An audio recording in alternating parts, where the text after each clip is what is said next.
La estrategia de los McLaren, la gestión de Fernando Alonso, el desastre en la carrera de Colapinto, las maniobras en pista más polémicas como son la salida de Norris y el ataque de Verstappen a Hamilton y sobre todo, el problema que tuvo Leclerc, que me parece interesantísimo y que vamos a analizar aquí, y además nos permite explicar muchos conceptos de por qué aumentar la presión de los neumáticos puede ser tan beneficioso o perjudicial, qué es lo que le pasó, todas las historias que hay detrás, así que de verdad un análisis, yo diría, de los más interesantes de Gran Premio que hemos hecho aquí, porque tiene muchas cositas que analizar y que como siempre lo vamos a hacer con los datos, que ya sabéis que los saco siempre después de cada Gran Premio para que entre todos hagamos un buen análisis, y también desde la tablet para explicar mejor todas esas maniobras un poquito polémicas, aunque en unas ocasiones más que otras. Así que antes de empezar, como siempre, sabéis que la mejor formación en automovilismo real y virtual la tenéis en Level Up Academy, es mi academia personal, sí, ahí tenéis todo mi conocimiento desplegado, y si hay algo que os falte, que echáis de menos, pues un poquito más de motociclismo, quizá un poquito más de rally, de karting, un poquito más de tal cosa,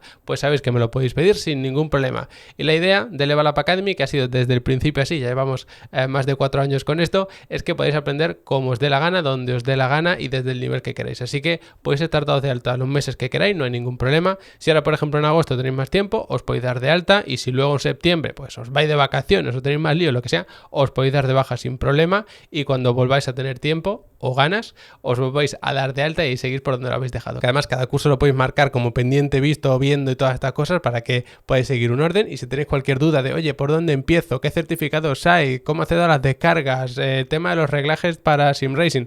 Cualquier duda que tengáis, me lo hacéis llegar desde el formulario de contacto, que lo tenéis arriba, y si ya estáis registrados, pues os metéis en soporte y me preguntáis, que siempre voy a responder personalmente y encantadísimo, además. Así que, dicho todo esto, vamos a analizar el Gran Premio. Aquí tenemos los datos, como digo siempre, los saco después de cada Gran Premio, y aquí tenemos un resumen de lo que fue la carrera. Voy a intentar ir lo más al grano posible en este análisis, porque si no me quedaría larguísimo y no quiero eso. Entonces, empezando por el caso de los McLaren, que sobre todo tiene más sentido a partir de la primera parada, que es, en el caso de Piastri, a partir de la vuelta 20 más o menos. Entonces, lo que podemos hacer para analizarlo mejor es ir desactivando el resto de pilotos que no nos interesan mucho. Podemos dejar, por ejemplo, a Leclerc también, pero el resto los vamos a desactivar para tener solamente a Norris y a Piastri como elementos a analizar, porque ahí estuvo la clave de qué era mejor, una parada o dos paradas. La línea roja es la de Leclerc, así que no le vamos a hacer mucho caso en esta parte del análisis. Nos vamos a centrar en las líneas naranja, que la discontinua es Piastri y la continua es Norris. Aquí va delante Piastri, sale por detrás y se queda delante Norris en estas vueltas, hasta que en torno a la vuelta 30 sale por detrás y va recortando hasta que fijaos que en una vuelta está a 10,8, en la siguiente a 8,7 y ya la siguiente está a 5,4, que es justo ya cuando está parando Piastri. Y ahí empieza la persecución de Piastri, va recortando hasta que se queda en torno a un segundo más o menos, un poquito más al principio, un poquito más al final, y ahí se queda atascado detrás de él y no es capaz de adelantarle. De hecho, si nos venimos a las velocidades punta, que la tenemos por aquí, fijaos que al final del tercer sector, que es justo empezando la recta de meta, Piastri es unos 4 km por hora más rápido, 4 km por hora y medio, pero luego la trampa de velocidad marca 315,6 y Norris está aquí con 307, 10 km por hora, casi de diferencia, pero claro, porque Piastri va con el rebufo y con el DRS abierto. No es que le sacase 10 km por hora como tal, sino que claro, gracias a eso, pues podía ir más rápido. ¿Significa eso entonces que la estrategia de Norris era mejor? Por supuesto que sí, porque esto lo explicamos también muchas veces, que por cierto, en Level Up Academy, uno de los cursos que tenéis, de los más de 50, es de estrategias de carrera. Y cuando diseñamos una estrategia de carrera, no solo pintamos la estrategia y ya está con un gráfico de, pues mira, vais a ir evolucionando los tiempos y ya está. No, sino que hacemos diferentes planes y los comparamos entre ellos. Entonces, cuando tú estás diseñando una estrategia de carrera, no solo tienes en cuenta cuánto tiempo vas a tardar en finalizar la carrera, sino la evolución de toda la carrera. Es decir, si hacemos un plan teórico de la estrategia de Piastri y la estrategia de Norris, nos saldría que Piastri iba a terminar las 70 vueltas antes que Norris. El problema es que si hacemos una comparativa de los planes, suponiendo misma degradación y mismo ritmo con los dos, íbamos a ver que en torno a la vuelta 65 aproximadamente es cuando se produciría un cruce. Es decir, ahí es cuando la estrategia de Norris empieza a ser peor que la de Piastri. Pero claro, si Norris se queda en pista, que es lo que pasó, se queda adelante, puede defender la posición y al final la simulación de los últimos tiempos de Piastri no sirve de nada porque está atascado detrás de Norris. Así que cuando diseñamos estrategias siempre hay que tener en cuenta si hay que pasar en pista o gracias a esta estrategia vamos a estar con mucho aire limpio por delante y no vamos a tener que pasar a nadie. Eso es muy importante. Entonces, en la teoría, es decir, en el diseño inicial antes de la carrera, ¿qué estrategia era la mejor? La de Piastri, porque te permitía terminar la carrera en menos tiempo. El problema es que cuando vamos al mundo real, a la carrera real, lo que nos va a pasar es que si tenemos un piloto delante, ese nos va a bloquear. Entonces, antes de la carrera, lo normal es diseñar diferentes planes, priorizando el que te permite terminar antes la carrera, pero una vez que ya estás en la carrera y tienes que elegir los planes y modificarlos, tienes que escoger el que te va a permitir estar delante si estamos hablando de circuitos en los que es tan difícil adelantar. Por eso, antes de la carrera era mejor la estrategia de Piastri, durante la carrera era mejor la estrategia de Norris y por eso consiguió al final la victoria. Más cositas interesantes de este Gran Premio que tuvo y muchas cosas. El tema de Fernando Alonso. Para esto sí o sí hay que pintar al resto de pilotos porque se representa claramente con este gráfico lo que estuvo haciendo Alonso prácticamente toda la carrera. Vamos a ponerlos absolutamente a todos. Fijaos que aquí tenemos un grupito de 4, tenemos a Leclerc, Piastri, Russell, Norris y después tenemos un gran hueco y todas las líneas juntas del resto. Esto es el clásico tren de DRS que estaba haciendo Fernando Alonso. Si nos venimos aquí abajo del todo para poder analizar única y exclusivamente los tiempos de Alonso, que lo tenemos por aquí, fijaos en el cambio de ritmo. Está rodando en 22 alto, 22.7, 22.7 y de repente en la siguiente 21.9, casi 22.0 y 21.7, casi 21.8. Es decir, de repente en cuestión de 1 o 2 vueltas gana un segundo por vuelta y luego ya empieza a notar un poquito la degradación. Aquí tenemos ese tráfico y ahí sigue estirando. Y esto de aguantar el neumático 10-15 vueltas dependiendo del circuito, conservándolo mucho más que el resto para luego poder tirar más que el resto, es marca de la casa de Alonso. Aquí se ha visto claramente porque además tiene un tren de DRS brutal de coches detrás, pero lo hace en otros circuitos y eso le sirve para estirar mucho este stint. Ojo, no dices, bueno, como conservas aquí más en 5 vueltas, puedes estirar más el stint 5 vueltas. No funciona así el neumático. De hecho, muchas veces se habla de la memoria del neumático. Y es eso, si lo conservas y lo cuidas mucho en las primeras vueltas, es decir, si vas 5 vueltas más lento, no vas a alargar el stint 5, sino que a lo mejor lo puedes estirar 10 vueltas más. Y eso es muy importante y por eso lo hace también Fernando Alonso. Ojo, no solo porque él lo haga bien, sino porque el coche le responde, por supuesto, porque lo hizo muy bien en la clasificación y porque la carrera se dio con unas características muy concretas. Me vengo a otro gráfico que tenemos aquí y pensad que teníamos a Leclerc, Piastri, Russell y Norris y después a Fernando Alonso, que obviamente no podía competir con estos 4.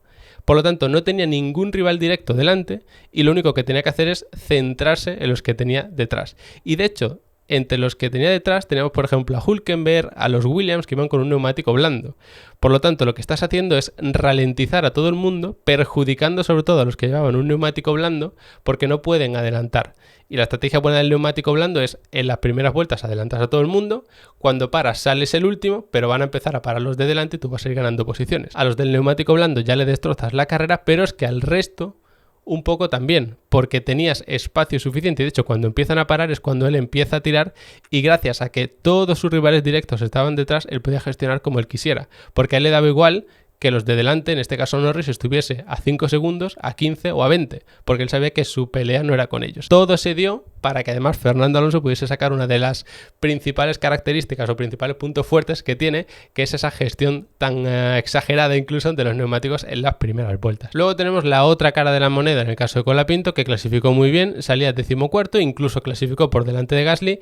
Y hacer eso en un circuito tan complicado como Hungría, para mí ya sería la nota positiva, pero es verdad que en la salida y en esa primera vuelta perdió muchas posiciones, pasó de 14º directamente a 18º, antepenúltimo, y a partir de ahí fue cuestión de intentar sobrevivir. Fue de los que primero pararon, por lo tanto la estrategia no fue buena ya de por sí, porque es verdad que la estrategia buena era aguantar, pero además la parada fue malísima, se quedó último, consiguió remontar un par de posiciones gracias a la parada de Antonelli y Tsunoda, algunas más cuando los que iban a una parada empezaron a parar, es decir, estos pilotos que iban justo delante, por ejemplo Gasly, pero luego volvió a perder las posiciones porque él tuvo que volver a parar y la parada volvió a ser mala.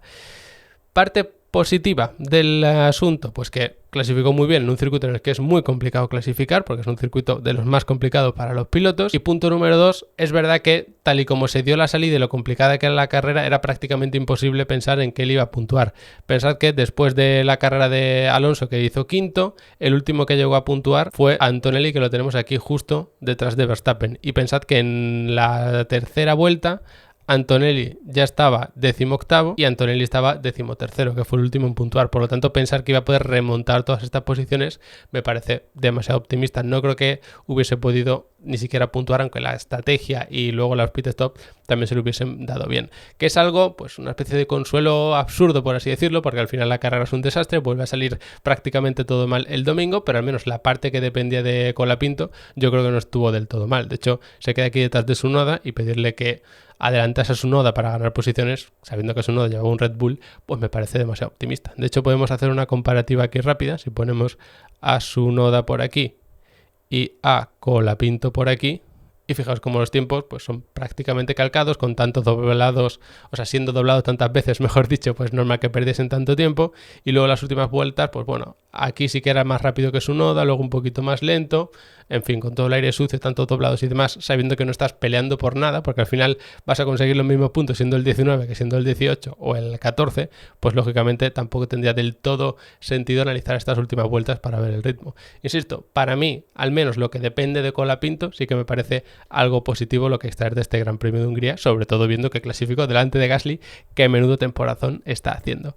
Y dicho ya todo esto, vamos con el que es para mí el tema favorito del fin de semana, porque me parece que a nivel técnico podemos explicar muchas cosas, y es el caso de Leclerc.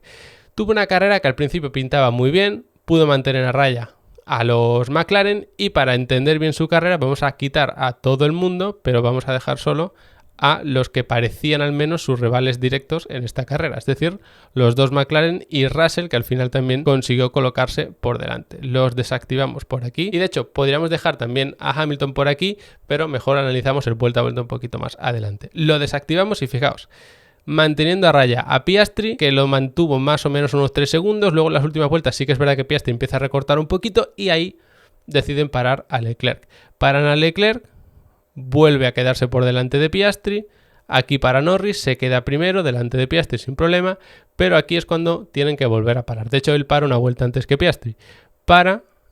Sale por delante de Piastri, que es esta línea discontinua naranja, y el problema es que empieza a caer en ritmo de una forma tremenda, ya no solo contra los McLaren, sino también contra Russell. Y es justo cuando él pone el neumático duro, que lo tenemos aquí. El segundo neumático duro, que para mí esa es la clave. Lo único que ha dicho él y que ha dicho el equipo es que había un problema con el chasis, que no podían solucionar y que era un problema grave, y que al final pues la cosa se dio como se dio. Y la teoría ganadora, que al menos yo lo encuentro el mayor sentido de todo lo que he podido leer, es que tenía un problema con el desgaste en la plancha, en esa especie de tabla que lleva el monoplaza por debajo.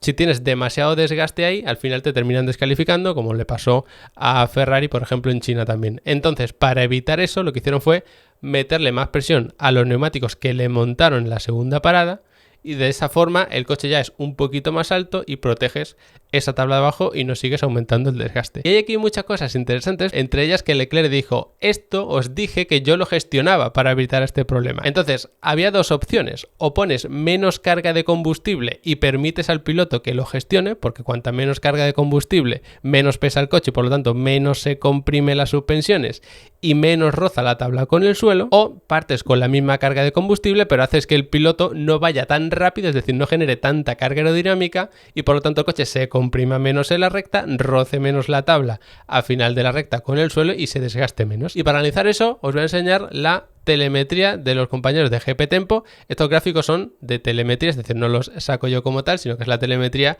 que consigue la gente de GP Tempo y la pone aquí, ¿vale? Os voy a dejar también el enlace para que le echéis un vistazo. Y aquí está para mí la clave. Fijaos que estamos comparando la vuelta 12, 13 y 14 de Leclerc contra la 60, es decir, en el primer stint cuando él iba perfectamente contra la 60, viendo que los tiempos no son iguales ni mucho menos, sino que incluso es mejor el tiempo de la vuelta 60, pero ahí es cuando él se estaba quejando de que el coche era inconducible, que estaban tirando a la basura el podio y demás. Y fijaos en este gráfico de la velocidad, aquí está la clave. Empieza la recta un poquito más lento en las vueltas que tenemos de colores, que es con el primer stint del neumático blando, en torno a unos 5 o 6 km por hora, pero llega un punto en el que todas esas vueltas se estabilizan en velocidad y se quedan en 281, 282 km por hora, mientras que en la que tenemos en blanco sigue subiendo, que es lo normal.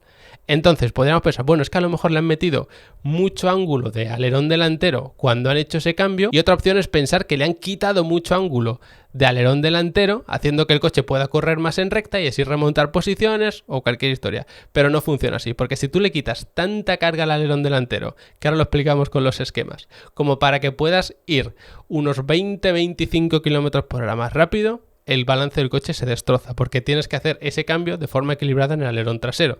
Otra cosa es que hagas un pequeño ajuste que, bueno, te quitará algún kilómetro por hora, pero 20-25 km por hora es una locura. Y aquí entramos en otra cuestión. ¿Cómo es posible que Leclerc sea capaz de mantener esa velocidad en 261? Que alguno pensará, bueno, pues levantas un poquito, a final de recta te quedas ahí. Es una opción, pero si nos fijamos en el gráfico del acelerador, se mantiene al 100% en todo momento. Vemos que no llega a engranar la octava marcha, que es el único punto de octava marcha, esa recta de meta, sino que en las vueltas con el neumático blando se mantiene en séptima marcha. Es decir, puede que fuese incluso algún modo de recuperación de energía o no entrega de energía. Y por eso he puesto 3 vueltas, porque puede influir que si el DRS de algún doblado, el rebufo, que si la gestión de energía, cualquiera de estas historias. Pero claro, si Leclerc mantenía esto así, y además coincide con esos 20-25 km por hora que se puede estimar de energía eléctrica que entrega el MGUK, que ese dato de telemetría no lo tenemos, nos encaja perfectamente. Entonces Leclerc le dijo al equipo, dejadme gestionarlo a mí, que voy a correr menos en recta, de tal forma que voy a ir unos 20 km o 25 km por hora más lento a final de recta, que es cuando más empuja hacia abajo la aerodinámica, voy a cuidar más el suelo del coche. Sin embargo, lo que yo creo que pasó es que el equipo Ferrari vio desde los datos que, aunque Leclerc estuviese haciendo esta técnica,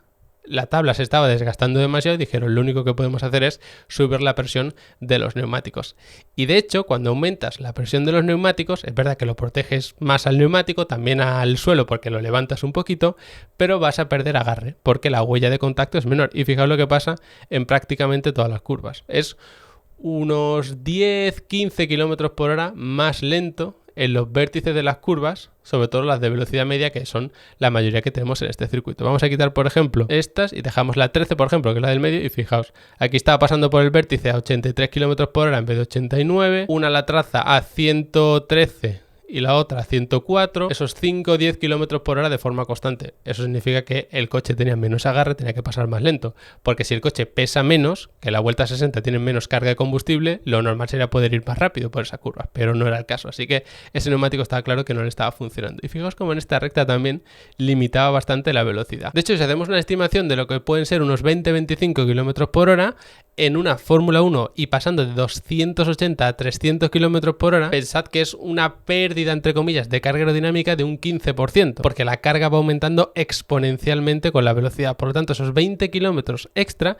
te pueden suponer a lo mejor una pérdida de empuje hacia abajo del coche de unos 300 kilos, para que os hagáis una idea. Estos datos, lógicamente, no los podemos saber perfectamente, pero a estimación pueden ser unos 250, 350 kilos de peso aproximadamente. Es una diferencia muy grande porque eso al final es más peso. Y pensad que en Fórmula 1 de carga de combustible lleva unos 100 kilos. Si estamos jugando con esos 100 kilos, poniendo un poquito menos, un poquito más, imagina la influencia que puede tener a final de recta, vuelta tras vuelta tras vuelta, tener más peso del coche. Ojo, no peso físico como tal, sino peso, entre comillas, de la aerodinámica que está empujando el coche hacia abajo. Y por si os quedase alguna duda, vamos a analizar todo esto, a explicarlo un poquito mejor con el iPad. Esa famosa tabla, por supuesto, es la que tenemos por aquí y además va de adelante a atrás en el coche. Entonces, la idea es aumentar esta distancia de la tabla hasta el suelo. ¿Cómo hacemos eso si no podemos cambiar la configuración de las suspensiones? Entonces, lo que vamos a hacer es aumentar el diámetro real del neumático, aumentando la presión.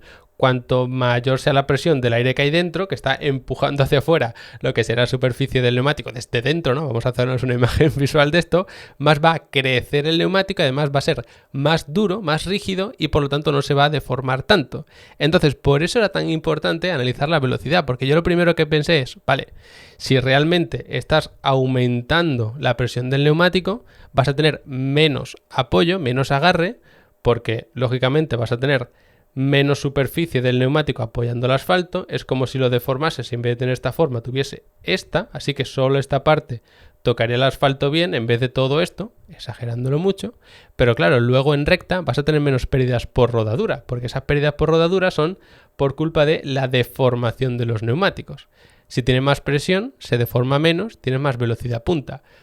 pero por un poco más de presión en los neumáticos os aseguro que no vas a conseguir 20-25 km por hora más y mucho menos esa forma del gráfico, porque un gráfico de la velocidad, que lo vemos aquí siempre en las previas, siempre va a tener esta forma, es decir, va a llegar un punto en el que sea totalmente horizontal y se estabilice, pero poco a poco. En el caso de Leclerc lo que veíamos es que hacía así y llegaba a un punto a los 280 que se estabilizaba, teniendo aquí una especie de vértice. Eso no puede pasar de forma orgánica. Muy interesante el caso de Leclerc y yo creo que nos ayuda incluso a entender lo compleja que es la Fórmula 1 actual. Y dicho esto, más maniobras interesantes, ya con esto terminamos el análisis. Empezando por la salida. Muy buena arrancada de Norris, pero mala salida si lo tenemos en cuenta hasta la primera curva. Y es que fijaos cómo él sale dispuesto a cruzarse al interior, Piastri hacia el exterior para tapar a Norris y sobre todo intentar pillar el rebufo de Leclerc, y Norris ahí es cuando duda y lo que hace es obsesionarse con quedarse detrás de Piastri, en vez de seguir abriéndose por aquí y ponerse en paralelo cuando había salido ligeramente mejor, o al menos esa es la sensación que a mí me daba desde fuera. Ahí vemos cómo él intenta seguir a Piastri, que ahí está justo delante, que a su vez intenta seguir a Leclerc, hasta que Leclerc cuando llega a la primera frenada lo que hace es cruzarse hacia el interior para protegerlo, porque sabéis que en esta Fórmula 1 actual el que tiene el interior lo tiene ganado prácticamente todo.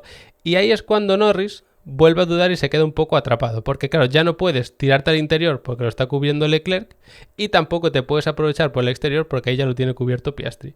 Y de esa manera llegan a la primera curva. Leclerc cubriendo totalmente el interior, Piastri intentándole pillar el rebufo, pero un poquito más a la izquierda, y aquí atrapado Norris, que como veis llega a la primera frenada, muy cauto, frena además muy pronto para evitar algún susto, le da tiempo a Leclerc a abrirse para trazar mejor esta primera curva, con Piastri por el interior cubriéndose de Russell. Así que, resultado final, Leclerc se queda adelante, justo detrás tiene a Piastri en paralelo a Russell, que si hubiese sido muy agresivo podría haber intentado adelantar por fuera. Creo que lo hace bien porque tenía más que perder que ganar. Y Norris aquí atrapado detrás de Piastri y detrás de Leclerc, con Alonso por aquí, que al final le termina ganando la posición. ¿Es una mala salida como tal de Norris? A ver, yo creo que la reacción y el juego con el embrague y todo esto para salir está bien. El problema es cómo termina gestionando esos primeros metros, sobre todo esa recta, hasta la primera curva, que ahí es cuando lo pierde todo. En mi opinión, o la sensación que yo tengo, por obsesionarse al intentar pillar el rebufo de Piastri, que lógicamente te da velocidad, pero creo que si tienes un buen hueco, sobre todo de cara a esta frenada, lo debes aprovechar. Así que una vez más, Norris pues no sale muy bien parado de los primeros metros de la carrera. Y luego tenemos otro incidente que me parece interesante de analizar, y es el caso de Verstappen contra Hamilton. Porque yo en un primer momento pensé, ostras, cuidado, porque lo mismo sancionan a Verstappen porque no iba por delante en el vértice y ha echado de pista a Hamilton. Y sabemos que, según la normativa de la FIA, pues se tiene en cuenta el eje delantero de ambos coches o incluso el espejo retrovisor que está por ahí. Tienes que tener el coche por delante, de tal. Entonces, en ningún momento Verstappen está por delante mientras se traza la curva. De hecho, veis aquí como Hamilton va a trazar más o menos normal la curva, un poquito más abierto, y ahí es la famosa toma del árbol, que justo como veis ya están saliendo de la curva, porque aquí donde termina el piano interior, y veis que Verstappen sigue por detrás, o sea que en ningún momento iba por delante. Y después, justo en la salida, Hamilton se va por fuera. Y para mí aquí está la clave, que incluso en este frame se ve un poquito mejor. Y es que claro, Verstappen apura la línea hasta el final. Por lo tanto, si tú apuras hasta el final y no ibas por delante en el vértice, significa que has echado de pista al otro piloto cuando él tenía la prioridad. Pero hay un pequeño matiz, y es que Hamilton se va largo antes de que Verstappen se abra. Entonces, al final, lo que pasó, o al menos como lo interpreto yo, es que Hamilton se va largo antes de tiempo, y no es tanto que Verstappen lo eche, sino que Verstappen se abre más cuando ve la oportunidad. Es decir, cuando tú ves que el otro piloto se ha ido fuera de pista, tú ya no fuerzas tanto la dirección, sino que relajas un poco para deformar menos los neumáticos y poder ganar un poco más de velocidad. Así que, en este caso, no es que Verstappen eche de pista a Hamilton, sino que Hamilton se va y luego Verstappen aprovecha el hueco que ha dejado Hamilton ahí. Una acción muy al límite, pero yo creo que no era sancionable para Verstappen. Así que con esto terminamos el análisis bien completito al Gran Premio de Hungría. Espero que os haya resultado interesante. No olvidéis pasaros por Level Up Academy si queréis aprender pues todo esto de las trazadas, de la telemetría, de la mecánica, de los reglajes, absolutamente todo lo tenéis en Level Up Academy, aprendiendo desde cero y profundizando hasta donde queráis y en la temática que queréis, siempre y cuando tenga que ver con carreras de coches. Así que nada, lo dicho, gracias por haberos quedado hasta el final del vídeo y nos vemos muy pronto.